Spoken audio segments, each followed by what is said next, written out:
Good. So far we described the central nervous system, the brain and spinal cord. Now I want to give you a bit more information about the peripheral nervous system. Now, do you see all these yellow bits coming out? This is where the peripheral nervous system attached to the central nervous system. So really there should be an attachment. There is the brain and spinal cord, and there are peripheral nerve that emerging out of it. So the peripheral nervous system would be in red, and the central nervous system would be in yellow. Okay? So I just want to give you an example. Let's say you need to supply the gastrocnemius. Okay? Gastrocnemius is a muscle here. I have a peripheral nerve. So what I need to do is actually to start it from here. Yeah? Actually start it from here. And then you see there is a pathway of the nerve that goes all the way, and it will attach into the muscle. And inside the muscle, this nerve would get into smaller and smaller neurons, and each neuron would, say, innervate or supply the impulse to, I don't know, 5,000 muscle cells. Okay? So you have millions of these entering into that. So what about the muscles in the arm, the biceps? Do you think, does it make sense that the biceps nerve would start from here and would go to the biceps? No. Where would it make sense to start it from? From the thoracic, or even higher? From the neck, yeah? So here, from the neck, you will have, and actually the nerve would go kind of like underneath the clavicle, and it will go here and would supply into the biceps. Or the triceps, the nerve would go into the back. Yeah? So you have lots and lots of peripheral nerves. Yeah? Let's say the peripheral nerve that supply the muscles on the back. They would be quite short. This would be the only size of the nerve. And it would start from here and will supply the muscles, the rectospinal muscle. But you will have lots of these small nerves, yeah?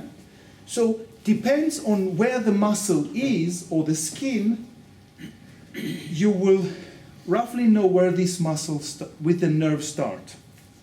So what about the skin? We talked only about the muscles. Let's say you have the skin around here. So the skin around here will be coming, the nerve supply would be coming roughly with the same muscle, the same nerve that supply the gastroc. Some of it would go to the muscle, and some nerves would go into the skin. Yeah? Does it make sense? It's just economical.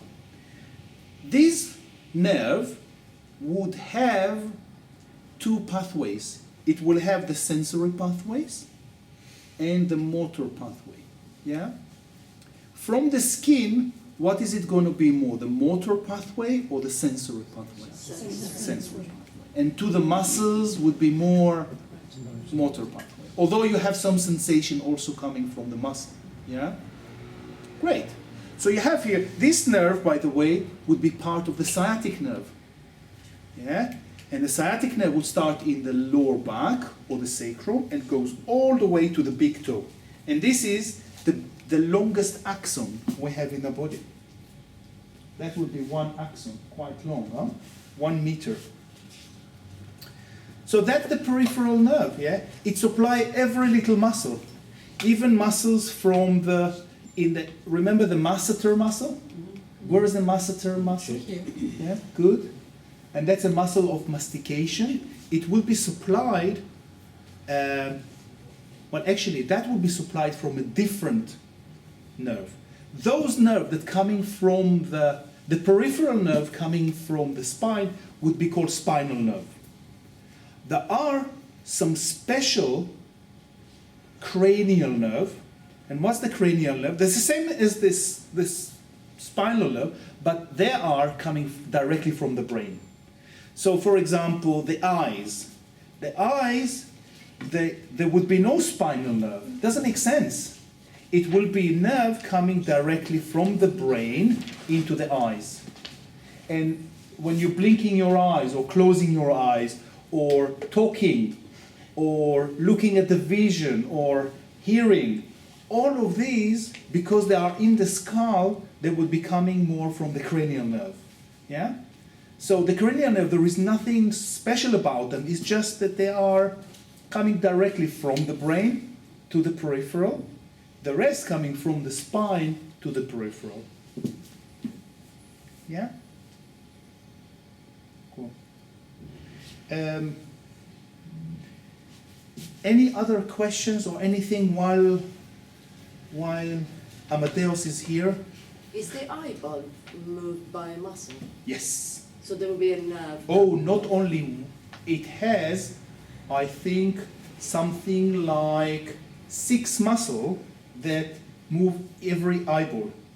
To the left, to the right, upward, downward, and 2 muscles that rotate them. And they are very small, but very important because you need to have a precise movement. For the leg, you can do a big movement, but for the fingers or the eyes, you need very precise muscles there. You know? So you've got 12 muscles to move the bulbs? Yeah, 6 on each. I think, if I remember correct, 6 each. Yeah? Quite a lot. And they are having, I think, 2 to 3 nerves, special nerves that move them. Should we keep going? Yeah? Cool.